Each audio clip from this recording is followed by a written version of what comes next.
Good afternoon. I am Howard Duvall, at-large City Council member of the City of Columbia, and joining me on the Tax Study Committee today is Tamika Isaac Devine, also at-large, and Daniel Rickerman, who represents District 4 in the City of Columbia.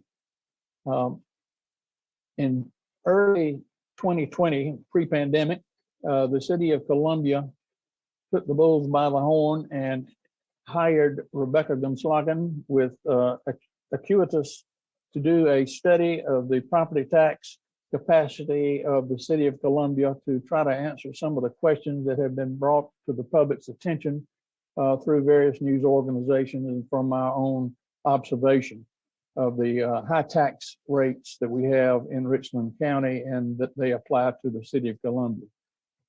We have both an executive summary of that study and the full study itself.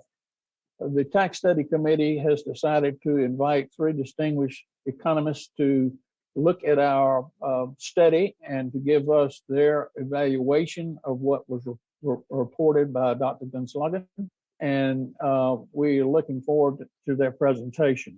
We've asked the 3 presenters to take about 15 minutes each, and after that we will have questions. So if you have questions for a particular presenter, council members, if you will kind of jot them down and wait till we get into the discussion panel to get in there, I think it'd be better than interrupting the speaker as they go. Our first presenter this afternoon is Dr. Stephen Walters. Stephen Walters is author of Boomtowns, Restoring the Urban American Dream. He is chief economist at the Maryland Public Policy Institute, a fellow of the Institute of Applied Economics, Global Health, and the Study of Business Enterprise at the Johns Hopkins University, Professor Emeritus of Economics at Loyola University, Maryland, and an adjunct scholar at the Cato Institute in Washington, D.C. Dr. Walters is an applied microeconomist. His field of expertise include urban economics, sports economics, government regulation of business, and the economic analysis of law.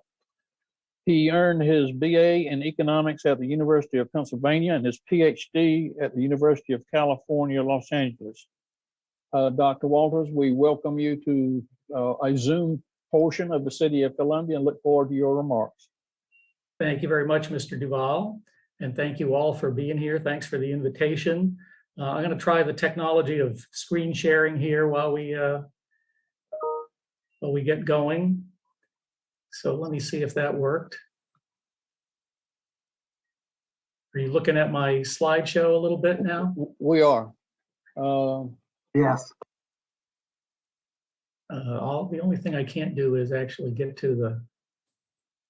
I think if you hit this hide slide, Erica, should you hit this hide slide? There we go. Did that? Yeah, that's it. On the right one. All right. Well, I'm hopeful that I don't use my full allotment of 15 minutes because I plan in this introductory meeting to sort of hit some highlights of some of the work that I've done in this area and give a little bit of a sales pitch for what I think is both an equitable and a workable plan to make Columbia reach its potential as a city of greatness.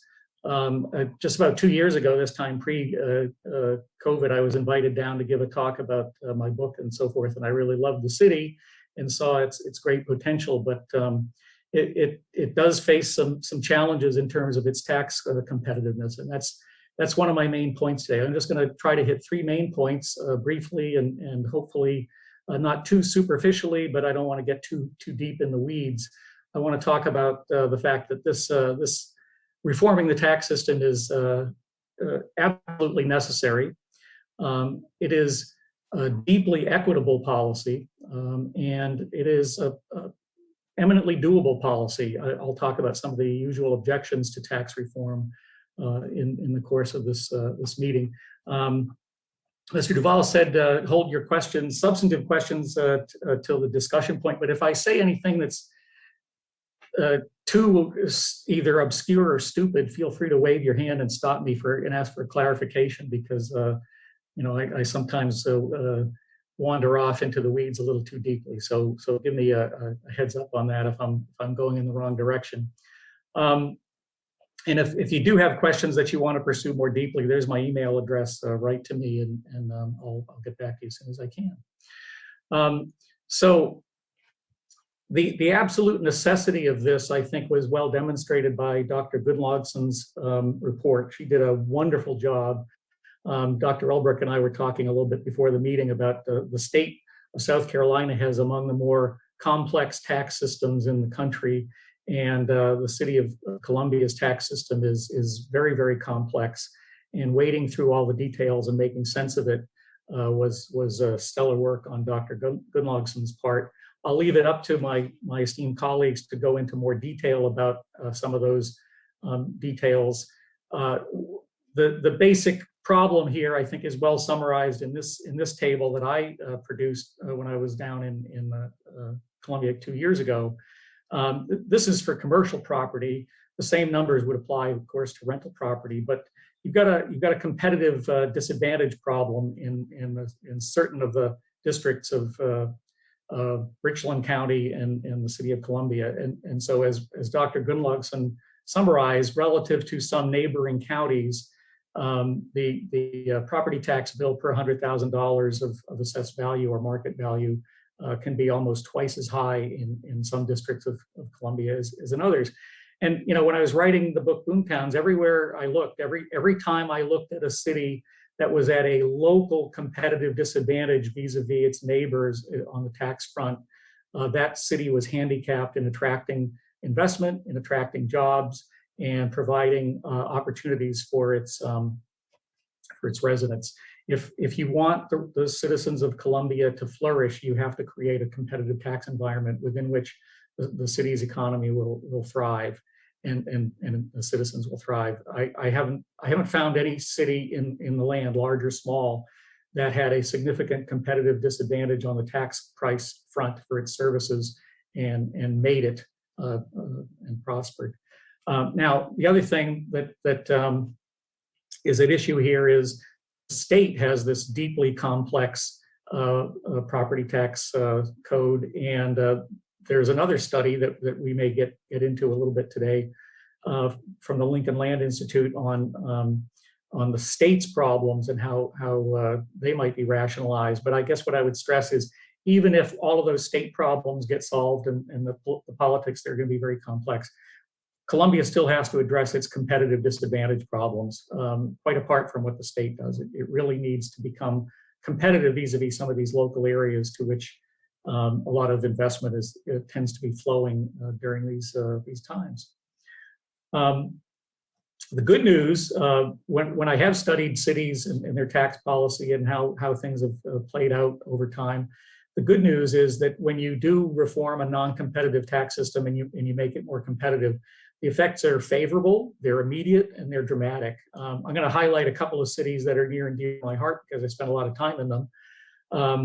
The two cities by the bay, two larger cities than Columbia, and they're more extreme examples. I'd be the first person to admit that my hometown of Baltimore has a much more severe tax competitiveness problem than Columbia has. But sometimes looking at a little bit more extreme problems can show you where you might be headed if you don't head off the problems. So this is a 50-year history of San Francisco on the tax front and on the population front. And if you notice, from about the era right after World War II, from 1950 through about 1980, San Francisco tried to address all of its problems by taxing its citizens more aggressively. And predictably, on the other scale, you see this series, the citizens objected by essentially voting with their feet and getting out of town. And what they were doing was they were following investment flows. It wasn't just that people were leaving, it was investors were fleeing, taking with them jobs and economic opportunities and so forth. And then there was a radical reform in California right about 1978. A guy named Howard Jarvis led a tax revolt in the state of California. The city leaders of San Francisco didn't think that it would pass. They made no attempts to prepare for it. They predicted disaster if it passed. It passed 2-1. So San Francisco's property tax rate was cut by 2/3. And almost immediately, investment started to flow back into San Francisco, and population started to recover. And San Francisco, for at least a few decades, until it started to make some interesting policy choices that we don't need to discuss here, San Francisco was widely regarded as a superstar city through most of this growth period. While the times that I spent there, it was regarded as a declining city that had troubles. Contrast that with my hometown. So the good news is if you do something, things improve and they improve fast. But the bad news is if you don't do something, if you don't correct the non-competitiveness of your local property tax system, the flight will just get worse. I haven't updated this exhibit for the new census. In the 2020 census, my hometown, Baltimore, actually dipped below 600,000 in population. We now have fewer people in my hometown of Baltimore than we've had for over 100 years. People just keep leaving because it's a hostile investment environment. And in a hostile investment environment, capital flows out and jobs leave and people follow them. And problems, attendant social problems, things like poverty and crime and so forth get worse and worse. The fiscal capacity of the city is impaired, and it's not a pretty picture if you don't treat the problem when you correctly diagnose it. Okay, point number 2. So in addition to being a necessity for the viability of the local economy, I would argue also that tax reform, property tax reform is deeply equitable. Whenever I go around town and talk about tax reform, heads immediately start to shake and people start, oh, you're just trying to give benefits away to businesses and you're trying to make life better for the well-to-do and so forth. And actually, that's not what I'm trying to do. I'm trying to make it easier for people of modest means to build wealth. I'll do a little self-promotion here. I wrote an article in City Journal back in April about the problem of tax capitalization and how it affects the process of wealth building for people of modest means. The article's titled Detroit's Black Wealth Tax. I chose Detroit to write about because Detroit has, of any large city, Detroit has the highest property tax rate in the nation. And Detroit's bankruptcy in many respects can be blamed on the flight and the fiscal problems and so forth that attended its over-aggressive property tax policy. And if you're trying to build wealth, and the way most people of modest means try to build wealth is first with real estate equity, oftentimes with sweat equity. You sometimes scrape together enough cash to buy a fixer-upper, and you put your own blood, sweat, and tears into it, and you hope to build wealth by building capital gains. But a property tax is a tax on those capital gains. It's a tax on the wealth that you build, sometimes by your blood, sweat, and tears. And if the property tax system is not competitive, if it's excessive, then you're putting an important barrier into the process of wealth creation for those of modest means. So it's very equitable to pursue property tax reform. I'll give you an example. This is based on Dr. Gunnlaugson's work in the report. I'm using her. She calculated the effective tax rates on owner-occupied home worth about $150,000 across various jurisdictions in South Carolina. Now, the big problem with tax competitiveness is what can owners or investors get for their money a few miles away? That's my problem in Baltimore. Where I live, the property tax rate is twice as high as it is 4 or 5 miles away in the surrounding county. So we really, for this hypothetical example that I'm about to do, we'd really like to look more closely at, neighborhoods and counties that are within shouting distance of Columbia. But just to use the data in that study that was most available, let's compare a house in Charleston that's worth $150,000, and let's suppose we had an identical house in Columbia. So if there's a $150,000 house in Charleston and you put $0 down on a 30-year mortgage at the current interest rate of about 3%, your principal, interest, and taxes would be about $719 a month.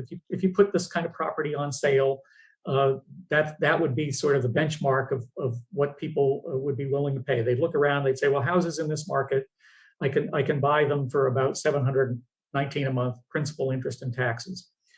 Now, if you had an identical house in Columbia, that is to say, not just the same number of bathrooms, but the same amenity level in the neighborhood and social services from the government and so forth. If you had the identical house in Columbia, you might like to say, well, if it's identical, it ought to be worth $150,000. But if you paid $150,000 for it in Columbia, at Columbia's tax rate relative to Charleston's, and again, this is for owner occupied. So Act 388 is in play here. This is not getting into the school tax issue. Just the real estate taxes in Columbia vis-a-vis Charleston. The monthly principal, interest, and taxes would be $783 on a $150,000 house. So you'd be asking Columbians to pay $64 more per month or $767 more per year. And frankly, if markets are efficient, they're just not going to be willing to do that. They're going to say, well, that house really isn't worth $150,000 in this market because I have to pay significantly more to own it. And so its price would have to fall to make it comparable to that $150,000 house in Charleston. This is called tax capitalization. The higher taxes will be capitalized into a lower price, diminished property values in the high tax city. This is why it's a barrier to wealth creation. If you're trying to get on the economic ladder and build wealth through real estate, through home ownership, Columbia is making it harder for you to do that. So if you calculate, if you do the math, what you find out is that the same house, because of the higher tax rate, the same house would have to sell for only $137,900 in Columbia as the $150,000 house would in Charleston. So that's about an 8% wealth tax. And every time there's any ordinary inflation, or anytime you put some sweat equity in, you build your own bathroom or kitchen and you improve the value of your property, for every dollar that would have generated for you an extra wealth in Charleston, it'll generate 92 cents in Columbia. That's an enormous barrier to social advancement and wealth creation, and it has to be corrected for Columbians to be able to create wealth for themselves and to flourish. Now, I won't go into Act 388 here because, again, that's kind of a state issue and we're a city thing, but because renters are taxed like commercial property for school tax purposes and so forth, what that means is that renters' cash flows are very, very adversely affected and even more affected by this non-competitive tax rate. And what that means is the renters' cash flows are diminished in the high tax jurisdiction, and they will find it much more difficult to build the nest egg that gets you started in the wealth creation process, where you buy that first home and so forth. So that's something that I think we should just file away and bring to the state tax reform discussion that surely will eventually be part of this. Okay, so here's I think what I hope is, anyway, the big takeaway from this discussion for me. The big objection to tax reform, when a city sort of paints itself into a corner and taxes real property aggressively in order to fund programs, trying to get out of that corner is difficult, because the first objection is always, we just can't afford it. We need the money that this tax generates in order to fund the programs that people value. So don't talk to us about tax cuts. We just can't afford it. And the usual rebuttal to that is that, well, eventually when you cut taxes to a competitive level, the tax base grows. So eventually you can replace the revenues that are lost from the reduced from the lower property tax rates when you do tax reform. You just have to wait for the long run. And the second objection that usually pops up is an old quote from John Maynard Keynes: "Yeah, in the long run, we're all dead." If we wait around for the long run to arrive, where the tax base grows sufficiently to offset the reduction in the tax rate, well, that's several political terms after we've been blamed by voters for diminished social services and so forth. We just can't afford it, either economically or politically. Well, let me answer that question by, again, going back to some history and the cities that I've studied. Let's go back to San Francisco. What we see is that the tax base actually starts to grow fairly rapidly. When the tax rate is cut, and more important for Proposition 13 in California, everybody understands in California that Prop 13 is kind of the electrified third rail of California politics. You don't touch it. So it's a sort of a sacred and inviolable promise to property owners that you won't expropriate some of the value of their property by taxing it aggressively and seeing its value diminish through tax capitalization. So it's a property rights issue as well as a cash flow issue. But when people are reassured about their property rights that way, and when their cash flows improve, they start coming back to the cities that they've been abandoning. They bring with them a lot of economic activity that is taxed. There's a lot of activity in the real estate market as people start to get in on the ground floor and start to buy up and rehabilitate this property. So San Francisco's record on growth of the tax base was actually quite inspiring. They hadn't digitized, when I did the research on San Francisco, they hadn't digitized any of the records. So these are numbers that I had to dig out by going through dusty old budget tomes from the 70s and 80s. But these are real inflation-adjusted revenue numbers for San Francisco. In 1978, when Prop 13 kicked in, the property tax rate in San Francisco was cut 2/3, from about 3% to 1%. They also rolled back the assessments to 1975 levels because the inflationary 70s had priced a lot of elderly people out of their homes. So you had a real huge hit to the property tax receipts portion of San Francisco's budget. So that went down a lot. And the thing is, it started getting offset almost immediately by increased transfer and recordation taxes. New investment started to flood in. Even hotel and other kinds of sales taxes started to go up. San Francisco had a little bit of a wage tax. Jobs started coming back. San Francisco's belt tightening lasted only 3 years. By the 4th year, San Francisco's real revenue was actually greater than, by 66%, greater than it had been before Prop 13. And San Francisco was rolling in dough for most of the next several decades. And as its population continued to climb, everything got better in San Francisco. More fiscal resources to produce better schools, lower crime. Nothing else changed. You didn't have to do some radical school reform or anything else to attract people back. Once the property rights were secure, once it made sense to start investing in San Francisco, people did, and they started coming back. Now, here's the thing that we can do better than San Francisco or other cities, all of the West Coast cities, by the way, that we consider to be prosperous superstar cities. All of the states, by the way, have property tax caps that were imposed at the state level. Massachusetts and Boston have property tax limitations. This is no coincidence. But we can do it better than California, for example, did it, or other tax capping states, because what we can do is have a transition. San Francisco made no plans whatsoever for this tax cut. So they were surprised by it, and they had 3 years of belt tightening. Well, we can have a transition period if we want. I think I call this strategy the cash on delivery strategy. One of my former students described it nicely. He said, we can build a financial bridge before we have to cross the river. If you want to do tax reform in a high tax jurisdiction, here's what you do.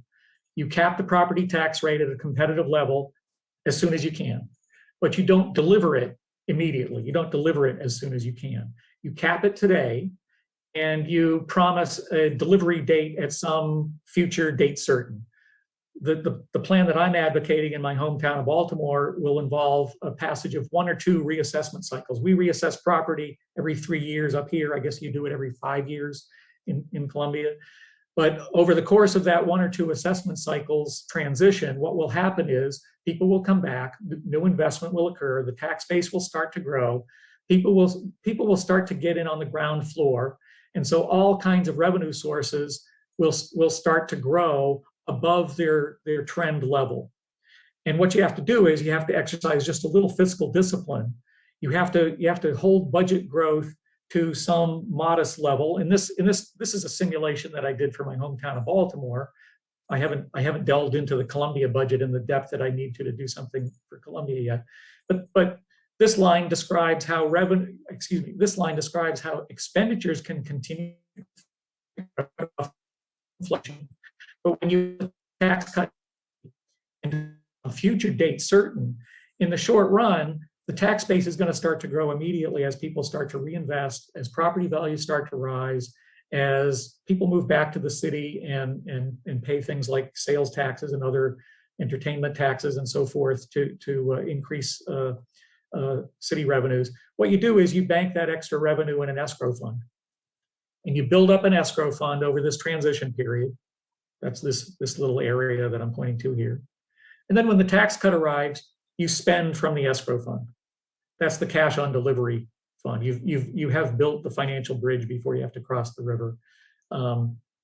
And you can calibrate the transition period to have suitable length that you will have enough in the escrow fund to pay for the tax cut when it arrives and accommodate the diminished receipts from the lower tax rate that you embed in the city charter or the state constitution or whatever the jurisdiction that you're using this cash on delivery plan to reform. So that's, you can do it in 3 steps, and you don't have to cut spending on the schools. You don't have to cut spending on infrastructure or street maintenance or things like that. You can maintain modest growth in spending while you're building the escrow fund, and then when the tax cut is delivered, no pain. San Francisco had 3 years of pain, but in the 4th year they were rolling in dough, and the then mayor of the city, Dianne Feinstein, was running around the country during a period of macroeconomic recession everywhere else. She was talking about how fiscally responsible they had been in San Francisco, and now the city was in recovery. So we've learned a little from history in terms of how investors respond to competitive tax environments. And like I say, it's good, it's immediate, and it's long lasting.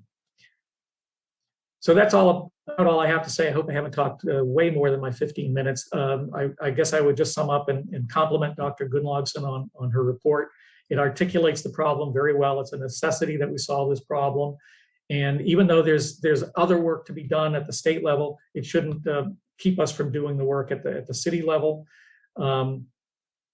This local competitiveness issue is a necessary condition for the city to thrive. But the good news is it can be done without doing terrible violence to the city budget, and it can really enable the citizens of Columbia to flourish in a way that they're not able to do right now, given the investment environment and the tax environment in the city.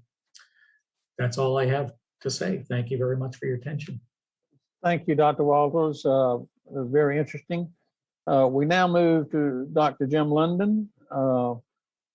Jim is going to represent the University of South Carolina and Clemson in his resume. So I will be glad to say that he has his BS in business economics from the University of South Carolina. He's got his master's in economics from the University of South Carolina and a PhD in applied economics from Clemson University.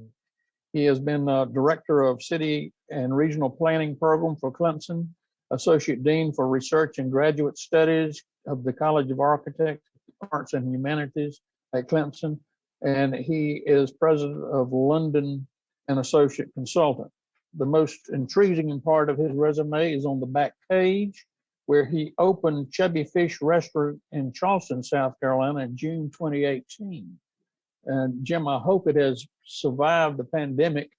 I want to come down and eat with you. And it was named one of the top 50 new restaurants in Bon Appetit in September of 2019. Dr. London, we're glad to have you with us. Thank you, Howard. It's good to be here.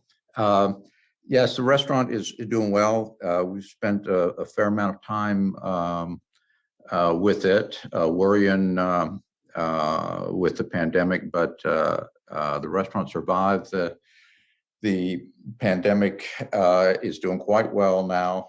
Started doing special events while they were closed down, and continue doing that, as well as the restaurant has a line out the door every night.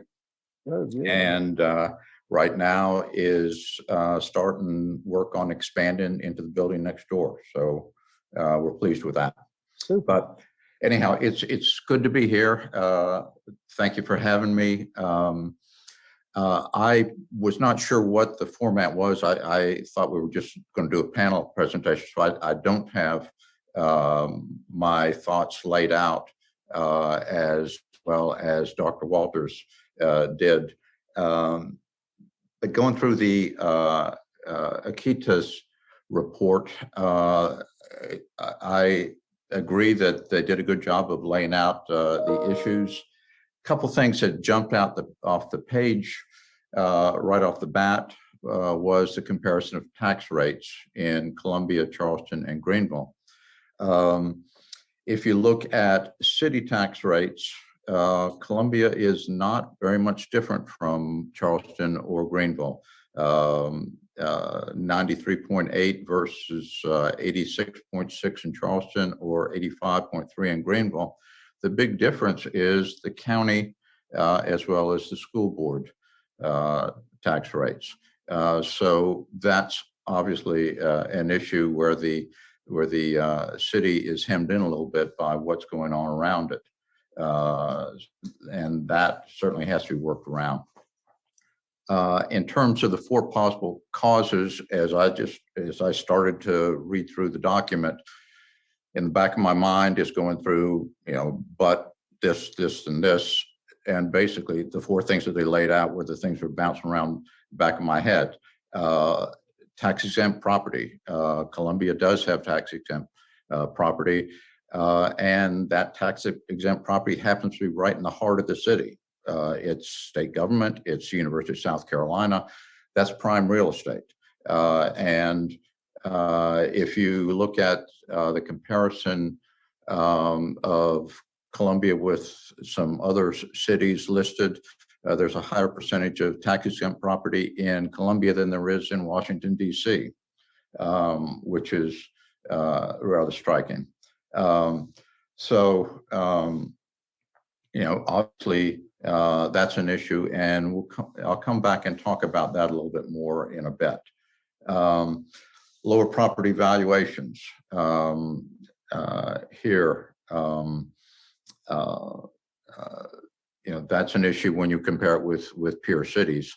The peer cities you're comparing it to in Charleston and Greenville are 2 cities that are doing fairly well. I mean, if you look at medium-sized cities around the country, those are a couple of cities that are doing well. So it's tough competition to compete with there. When you start looking at other cities around the state and region, the comparison is not quite as sharp as that. Obviously, Act 388 has affected Columbia and other municipalities, counties in the state, and that's something that certainly comes into play. And the early appraisal in 2014 exacerbated the situation. When you look at revenues per capita, that shows up page 19 of this report. Revenues per capita in Columbia versus Charleston and Greenville, decidedly smaller in Columbia than the 2 other cities. So that creates some issues. Obviously, with property taxes an issue, you want to be looking at other alternatives. Accommodation taxes, I'm glad to see that the Columbia, the accommodations tax is with the city and not the county. A number of counties collect the accommodations taxes.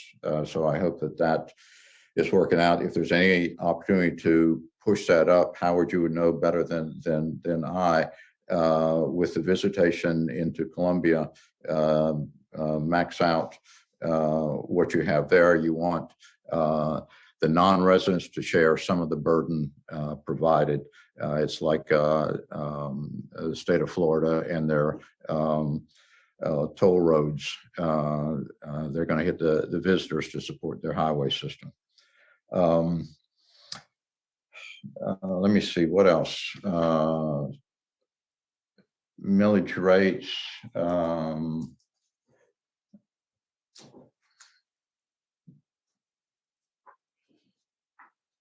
Comparing millage rates for the city of Columbia versus Charleston and Greenville. not a lot of difference here. 93.8 in Columbia, 86.6 and 85.3 in the other two cities. So at the city level, there's not a lot of difference. At the county and school board level, decided differences there. And the issue of School District 1 and School District 2 that's discussed in some detail here is obviously an issue to deal with. School District 1 has more commercial property, but School District 2 has the owner-occupied property that has been bumped down with Act 388, but yet that's where the number of students has increased decidedly. In terms of solutions,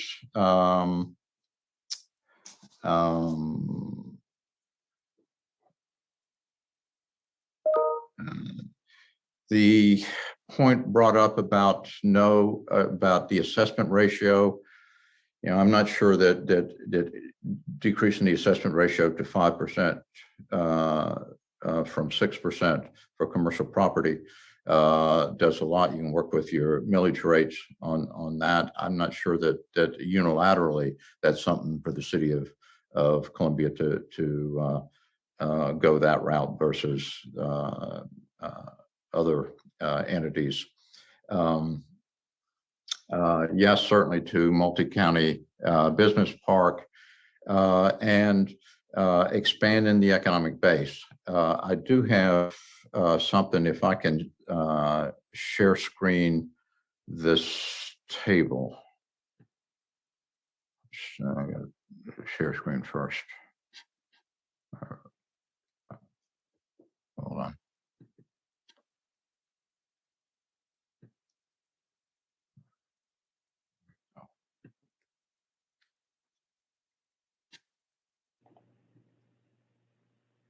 Dr. London, do you see the green share screen button at the bottom of your screen?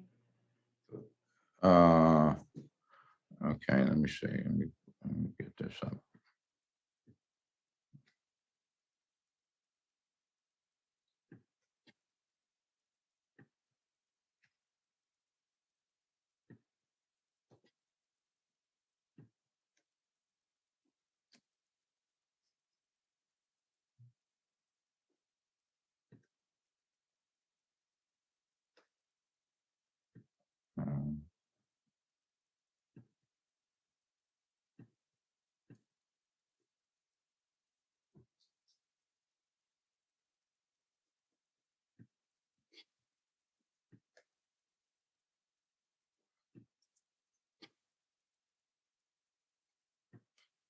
I'm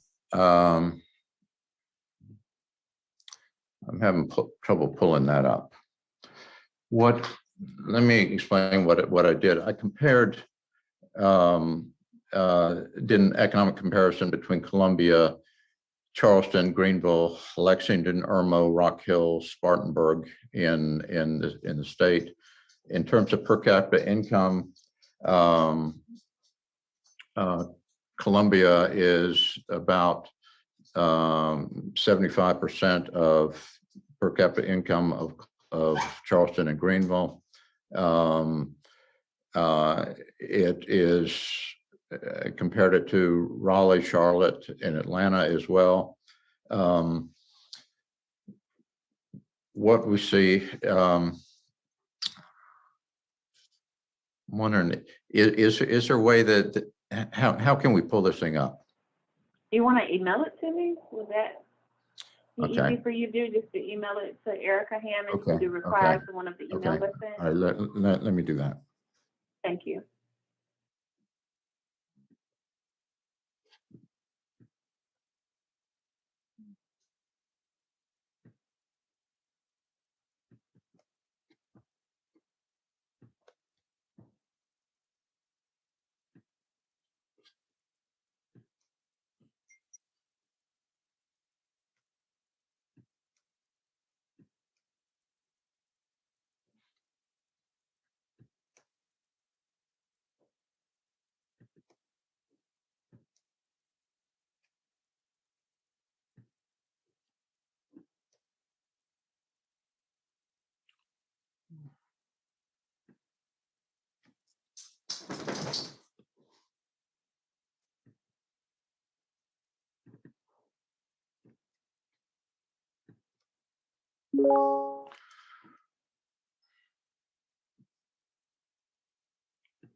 Okay.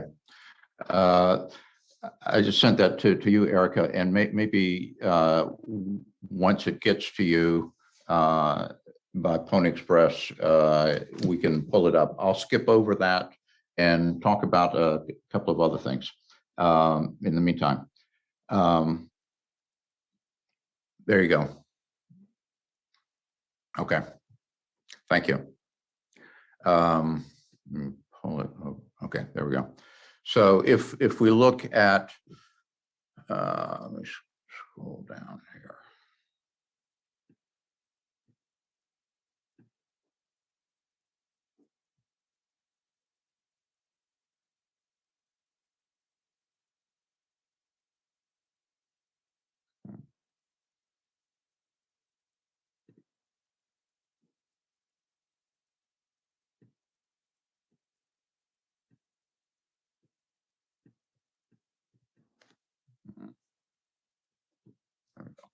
Okay, I'm sorry. Okay, so if we look at Columbia in comparison to peer cities, Charleston and Greenville, as well as some other cities close by or elsewhere in the state, we see that on a per capita and a median household income, Columbia is lagging Charleston and Greenville, as well as the next door cities of and towns of Lexington and Irmo. Poverty levels somewhat higher. And if we look at others, Rock Hill and Spartanburg as well, if we come,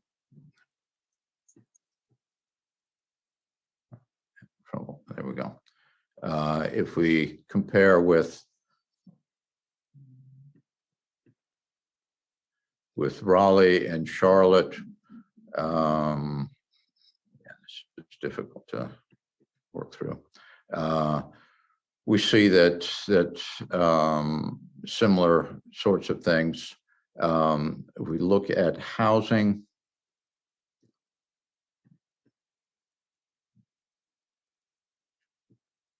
there we go. If we look at housing,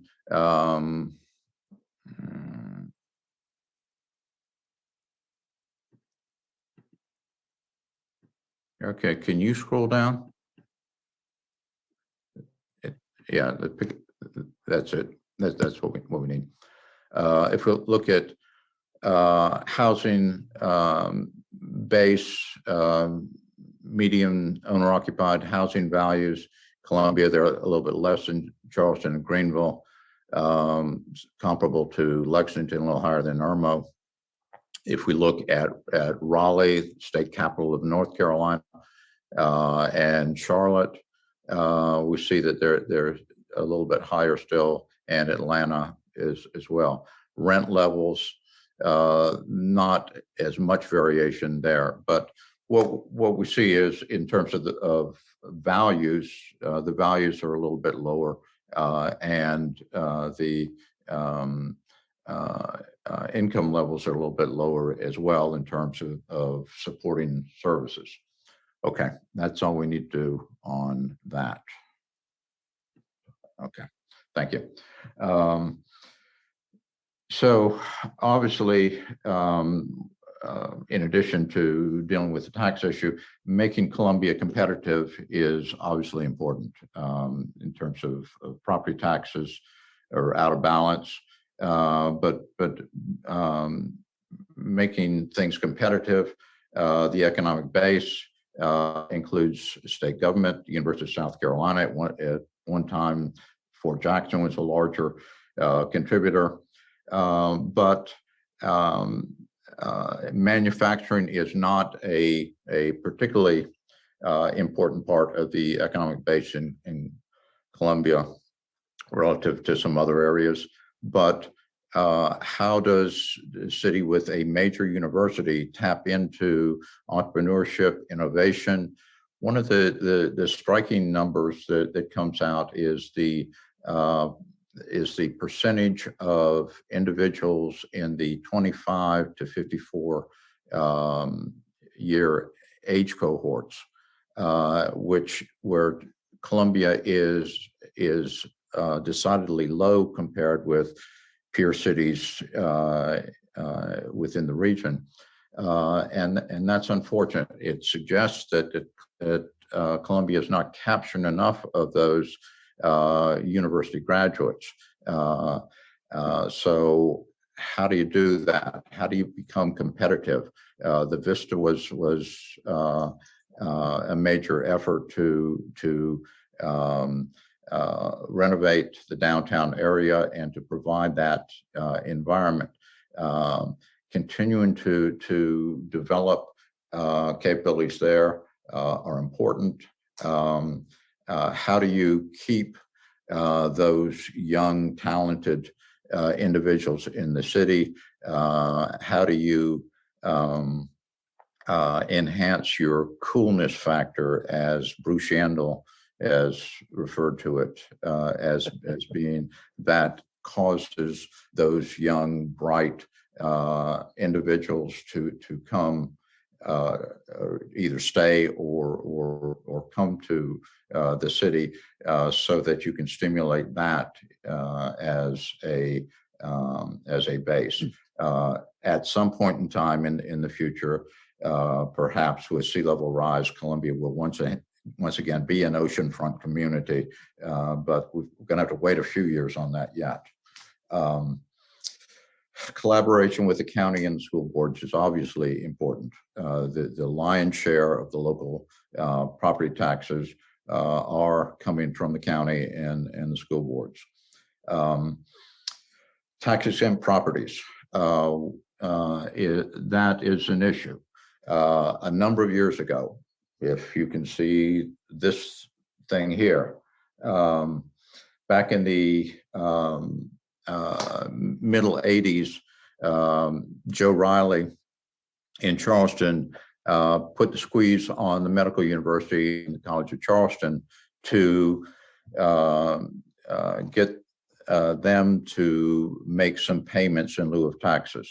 So I was asked by the medical university to do an impact study for the medical university to show what impact it had on the community to turn back the city. In the end, the medical university did provide some enhanced indigent care services for the city, which was a major benefit to the city.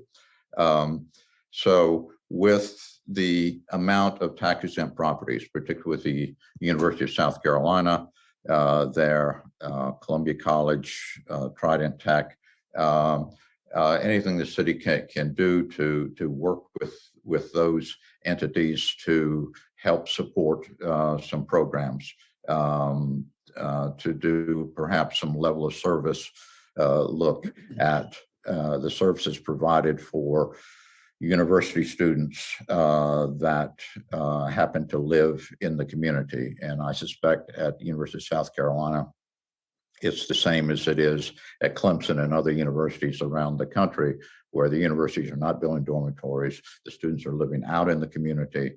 So they're going to the entertainment district in 5 Points and other places that the city provides services for. So certainly that is something to look at.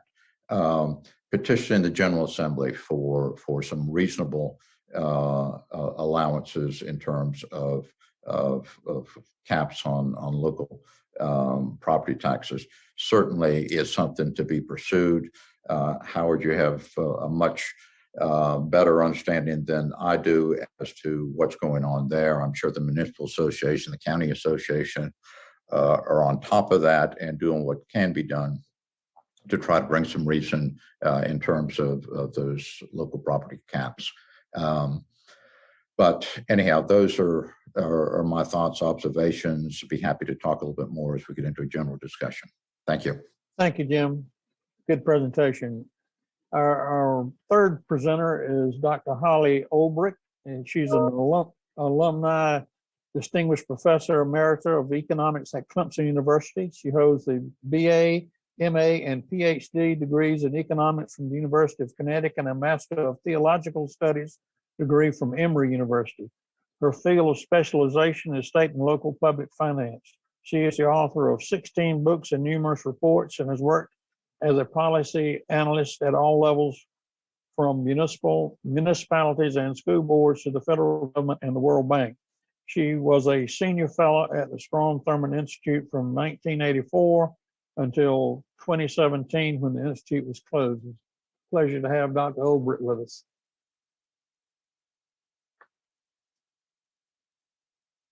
Holly, unmute. Trying. There, thank you.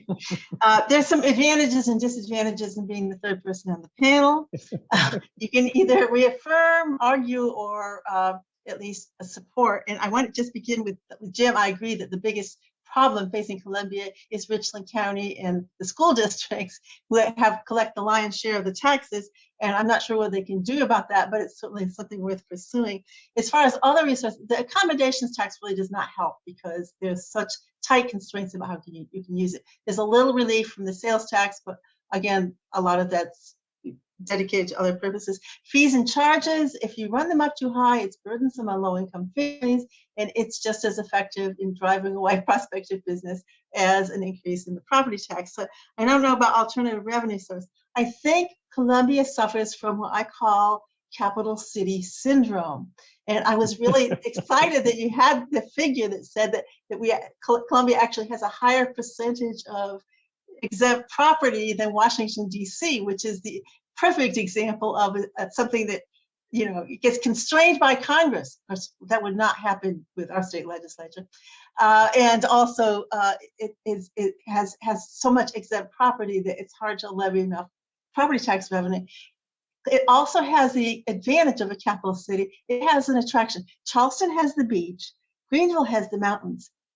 We have the source of power, which is the General Assembly. And that's an attraction. And it's not only an attraction to people who work for them, it's an attraction for all of those entities, all of those statewide organizations that need to have their headquarters in Columbia so they can lobby the legislature. And also it's complicated by the fact that it's right at the geographic center. So while it doesn't have the advantages of beach and climate and mountains and things like that, it has the advantage of being convenient to the people that you need to talk to and the network that you need to be a part of. And so it might be able to command a small premium over a comparable house in another city for that reason. The interaction between the tax base, the tax rate, and the third member of the equation, public services, is not a simple one.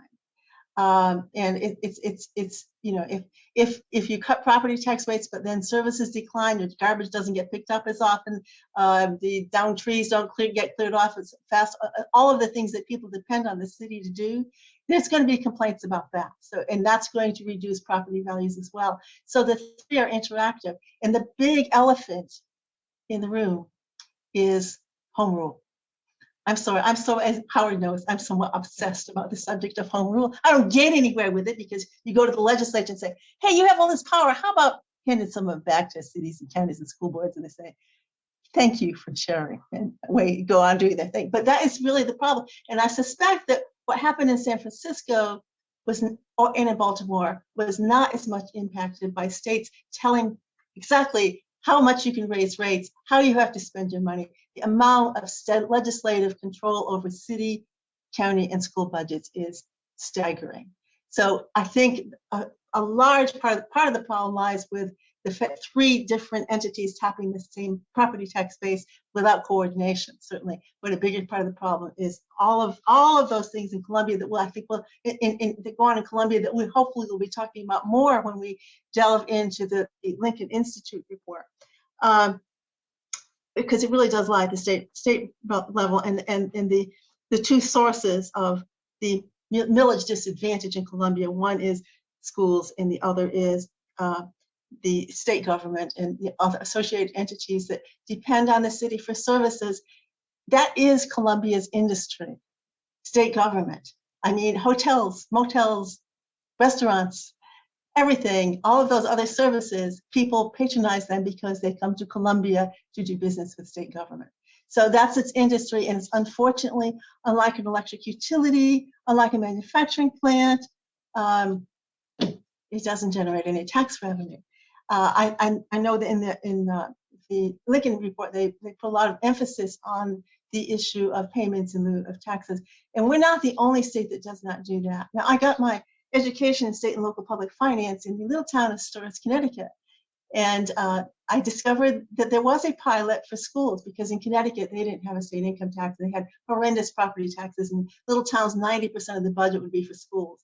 Well, in Storrs, Connecticut, this little one-horse town that had state university, and our public services consisted of a part-time constable and snow removal, and zoning restrictions that made sure that your well didn't affect that your neighbor's septic tank did not affect the performance of your well, things like that. But the schools were actually fairly well supported because they recognized the impact of the university on the schools, meaning people living on campus or people working on campus that were not paying taxes. Its industry was the university. And so the state did make payment in lieu of taxes for its impact on the schools. And the federal government does that as well. But it's not an idea that has gained a lot of traction in South Carolina. So again, we keep coming back to the state as the source of a lot of our problems in terms of the kinds of constraints that they impose on city governments. And I'd just like to mention some of the ones that have really, I think, impacted in Columbia. The assessment cap is certainly a huge problem. It's an equity issue as well as an efficiency issue. It prevents a normal increase in property tax with inflation, with growth, and so forth. Things like the long delays between when a property is finished and when it shows up on the tax books, that hurts. That hurts anything that's growing. The residential thing, it's an issue created by a state, but it particularly impacts a city like Columbia, which has a high proportion of lower income families, and it affects affordable housing. If I was an investor, why would I invest in affordable housing when I can make a much higher return on investing in mansions? And it's rental property, so it's paying a tax. It's paying property taxes at 3 or 4 times as high as I would pay on my comparable owner-occupied property. So, excuse me. Let me get rid of this. Okay. So I think that disadvantages cities, as Jim pointed out, that have a lower income and a higher property rate in terms of being able to attract necessary workers, and in terms of them having to move out into the county and bring some of these urban problems to the county, which isn't equipped to deal with them. I mean, there's a whole lot of interactive things that flow from decisions made in the legislature that are not always well thought out in terms of their consequences. Richland, I suspect, I'd have to go back and look at the data that we did, because we did a whole lot of work over the years on the impact of Act 388. I think Richland probably is one of the counties that did not particularly benefit from Act 388 in terms of the amount of revenue they received from the sales tax as opposed to the amount of revenue that they lost through the property tax. There's a lot of the disadvantages of the state do not necessarily impact cities as much as they do counties, in terms of, because most industry realistically is not located within city limits. Most industry chooses where the land is, the larger plots of land, and they don't depend on as many city services. They dispose of their own waste for the large part. So I would say that Richland County is impacted by the high property taxes on industry that Daphne Kenyon in her report called attention to. And if we could resolve that problem at the state level, if we could make business taxation more efficient, then Richland County might be able to lower its property taxes, and the schools might also be able to have lower property taxes, and that would benefit the city of Columbia probably more than anything that the city could do on its own or independently. I think the 5-year assessment thing is a real issue. It's particularly an issue in areas that are growing, and the demand for services increases at a more rapid pace than the ability to pay for them through property taxes. And given the limitations on other revenue sources, the accommodations tax, the sales tax, fees and charges, that's pretty much what cities have access to. It's really hard for them to maintain the level of services, and they've had a lot of pushback on the use of impact fees on developers.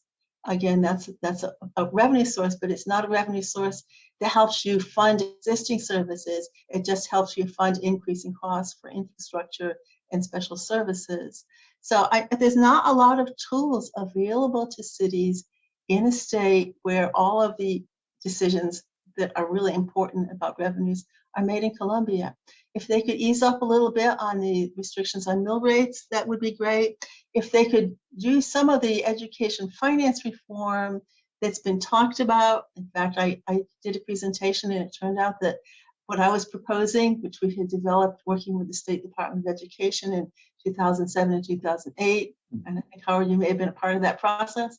Yeah, you were. The Revenue and Fiscal Affairs is proposing something fairly similar, which is rolling it all up, guaranteeing a certain amount per student. This is how much you can raise at some uniform statewide rate on your own. This is how much you get in the way of straight grants, and we fill it up. And it would, without repealing Act 388, reverse some of the distributional harm that has resulted from it. So I appreciate Dr. Walter's optimism. I think that certainly lower taxes can have an impact, but again, when you decide to locate in Columbia rather than Charleston, the price of the house is certainly a consideration. And the price of the house does reflect the capitalization of the tax rate, but it also reflects the fact that I want to be on the beach, or I like the culture in Charleston, or I need to be near the state government. And sometimes those, or there's some other particular services available only in a capital city. So it's the whole package. And it would be really interesting to know why people who are flexible about their location would choose one over the other. And that may have changed in an era when people are more likely to telecommute, as we're doing right now, meet via Zoom. It may not be quite as important, but I think anybody who's lobbied the legislature, and I know that's true not only of Howard, but other people on this panel, there's nothing quite like a face-to-face encounter compared to and a one-on-one encounter. And it's very hard to do that from a distance. So I think Columbia has some real advantages. And yes, Jim, they may eventually become a beachfront city, but I don't think we're going to see that in our lifetime. It just seems to be coming a little faster than we thought it was going to. But I think it has some advantages that enable it to be competitive despite the rate. And I think really there needs to be some dialogue between the school district and the city and the county about the role of their shared primary financial resource, which is the property tax. And one last thing, I have to say this for Howard. They got to stop messing with age subdivisions. That's state. Hopefully we got that solved. Did you? Okay. I think that's in this budget. There's a compromise, and this year they did as well. Okay, because it wasn't for quite a while. Yeah. I'm glad to know that they have seen the error of their ways. Okay, that's really all I had at this point. I have a lot of thoughts about the Lincoln Institute of Land Policy report, which I think was very interesting, and I think deserves a careful read by everybody. But as far as for now, I think that's pretty much what I have to say. Thank you. Thank you, Holly, and all Dr. Walters and Dr. London and Dr. Holbrook, all three of you. Thank you for those presentations. Now I want to ask my colleagues on the council to take a minute or two and give us a reaction. Tamika, you want to start off on that? Sure. First, I want to thank all of you for just great work, great insights. I think there's a lot of information that you've given us, as well as Dr. Galatson, to dig into. And I think with a lot of studies, what it does, sometimes it doesn't give us answers, but it gives us a lot more questions. And I've got a lot of questions, and I really, Dr. Olbrich, I want to lift up what you said regarding, a dialogue between the other taxing entities, because I do feel like far too often we all operate independently, but we have a joint constituency and we are joint taxes, and we've got to bring the other parties to the table. Let me start with Dr. Walters. Well, really all of you could react to this, but Dr. Walters, I like that you talked about equity and understanding how if we address the tax issue, it has to be such that it is equitable and everybody benefits. But you also, in your chart, you talked about the high level of poverty that we have in the city of Columbia. And we have 21% poverty rate as opposed to the other cities that we're talking about. And then when you look at, again, going back to the school districts and the children that they serve, they have a lot of children who are living in poverty. Also, I know Richland 1 particularly has the highest level of special needs and education children. And so I just kind of wanted to know from your standpoint, especially Dr. Walters, you talked about other cities, and I know Baltimore has similar challenges with high poverty and things like that. What are some of the thoughts that you have regarding being able to address the tax issue, but not taking necessary resources away from education and children that we serve? Well, thank you. I don't want to get too far in the weeds here, but I see the tax issue as inextricably linked to the poverty issue and the opportunity issue, and ultimately to the school quality issue, because it's a fiscal capacity issue. As I've researched this, I sort of felt like somebody who has been buried in an avalanche and started to pick through it, and it's like, what was the boulder or snowbank that started to come down the mountain to start all this? And usually it's the non-competitive investment environment that sent the capital fleeing to better jurisdictions in terms of tax friendliness, and then people followed. So I think of the property tax as a tax on capital, a tax on investment, and I think of capital as tools. And I look at the tools that are fleeing, and I just think this is the source of those lower incomes that Jim was pointing to, and the poverty rates. When you chase capital away, it reduces opportunities for people, and eventually the people who stay are less productive and therefore earn less because they have a restricted set of opportunities, and the opportunities that are available to them have lower productivity than in a tool-rich environment. And that starts a cycle where other kinds of social indicators, in this avalanche, things like poverty and family breakup and all the stressors, the trauma of that are imposed on families when income growth is lower. So that's why I think this is such a crucial issue. It's a necessary condition for a viable economy to start with an inviting environment for capital investment. Dr. Ulbrich pointed out that we have a lot of natural advantages, and that's a great point, but we've had those natural advantages for as long as there's been a state capital here and as long as there's been a university here. But if you look at the census numbers, the choices that people are making they're going to other environments. And I would argue that they're going to those other environments because this environment is a little less receptive at the margin to that capital investment, that investment in tools that will give people the leg up, the job opportunities and so forth, and the status that will lead to wealth creation that is part of the American dream. And this is where it starts. You've got to create that economic fundamental, that investment climate that is competitive across the board. And when we don't change the other things that have been determining choices, we see that nevertheless, when we change this factor, this is what happened in California, this is what happened in Massachusetts, this is what happened in other states that adopted a more competitive property tax approach.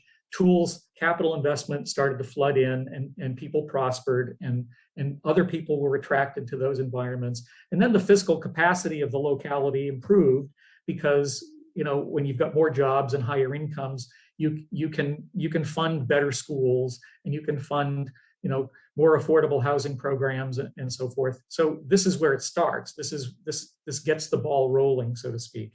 And like I say, you can do it without doing any violence to the existing programs. What you're hoping for is that as the tax base expands over the years, you have more fiscal capacity to expand those services and contribute to an attractive choice set for people. So that, I mean, if you look at the 25% population increases to some other cities in South Carolina over this last decade, and what was it, 5% in Columbia, we're seeing that the attractiveness of the state capital or other kinds of things, that's a constant. And what we need to change here to attract more investment is that, you know, the green eye shade, sharp pencil work that people do before they plunk down money to buy that first house or invest in that business and so forth. I agree with Dr. Ulbrich. The really big challenge is going to be that Lincoln Institute report on the state tax policy. I'm just shocked at the treatment of renters vis-a-vis homeowners in terms of the property tax. That is an extraordinarily regressive tax policy, and it's exacerbated by the fact that local rates in Columbia might not be competitive. That's got to be changed. I defer to the political experts here in terms of what the chances are that anything will happen at the state level to change that. But Zero. all of this is of a piece. And like I say, you start with making the environment receptive to capital investment, and lots of other good things start to happen after that. Dr. Walters, it's not only renters, it's the business owners, all of them in the 6%. So they're in the same boat that's leaking that the renters are. Daniel, I want to give you opportunity to speak. Yes, thank you. Thank you, all three of you, Dr. Walters, Dr. Albrook, Dr. London, for taking the time. This is probably the first study that I've seen being on council that really gives us the true data and really gives us the opportunity to address the issue. And I do believe that we're the largest city in the county, and we're the state capital city, and we ought to be the leader in this.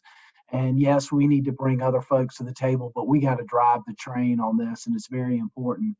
I did want to comment on a couple things. We talked several times that was brought up about the non-tax paying entities, but when you take Fort Jackson out of the mix here in Columbia, because we don't provide them service like the university we're really pretty comparable to Charleston and Greenville. So Act 388, as we know, is across the city. So we got to deal with those challenges that are before us. And you know, the school, if you look at the millage rates, the school district in the county are the highest there. We'll have to deal with that. We have to have a fine balance of that as well as we have those challenges to make sure, because we need we need our schools to be strong as well. So, you know, for me, I think, you know, the chances of changing Act 388 are slim to none, but we ought to go after the options that we have as a county, as city and a county, and working together. And, you know, we've seen industrial rates change in the state through Act 90. I mean, when you go from 6% to 5% on the non-owner occupied, that makes us competitive. So we need to be looking at that, capping, and doing some fiscal budgeting and creating that fiscal bridge that was discussed earlier.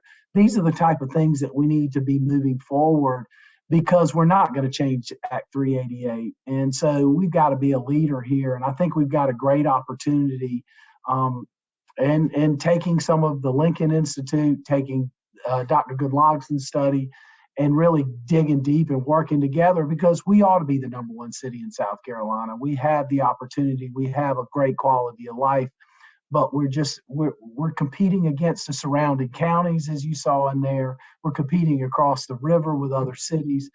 So, you know, we want to have jobs with opportunity. We want to have growth that's positive. We want more home ownership. I mean, 46% of our our homes are owned by owners. That's it. You know, attainable housing.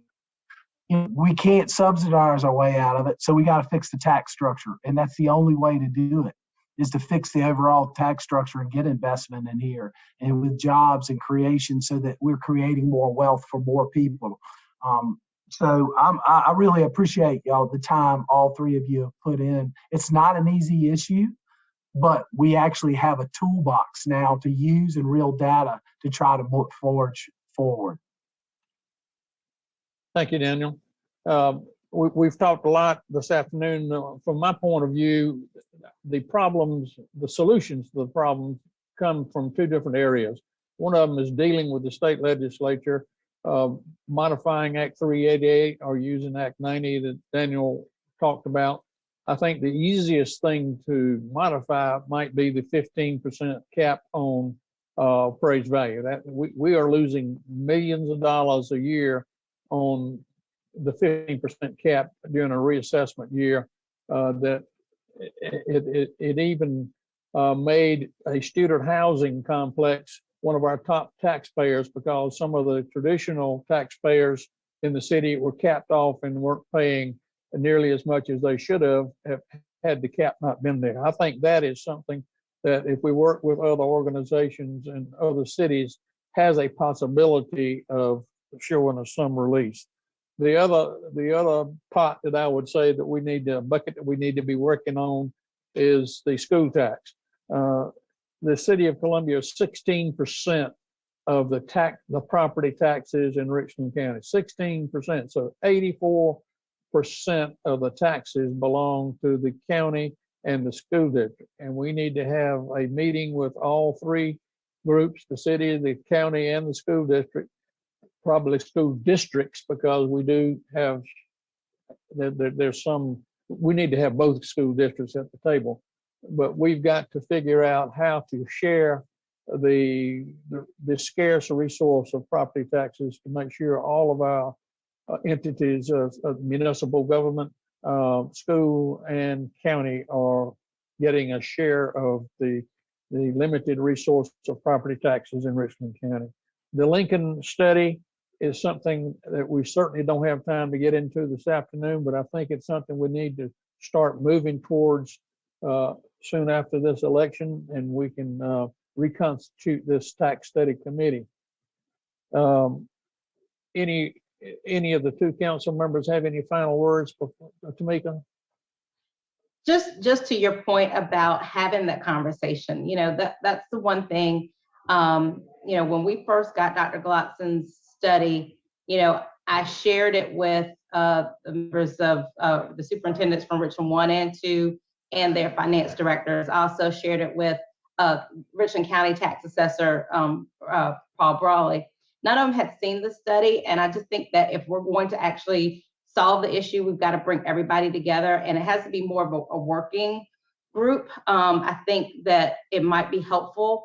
I know Ms. Hammond does a wonderful job with our minutes and everything, but it might be helpful to have the comments by the three economists transcribed, and that we start at least with information sharing with the other entities. And then I agree, I think at the appropriate time, we need to start having some work sessions to work through this. I don't think we need to, give up on addressing it at the state level, because I think that, that is where the biggest impact is going to be made.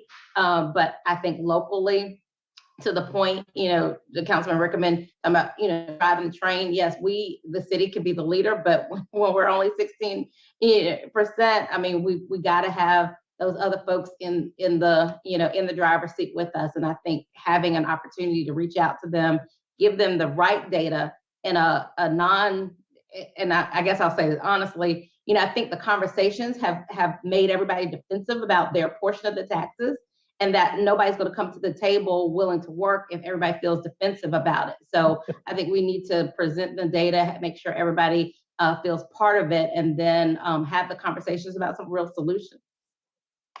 Thank you. During the meeting, I did have a text message from one of the school districts, and they want to have the video sent to them. So they are looking at us today, and I think they do want to talk, so we will get together with them.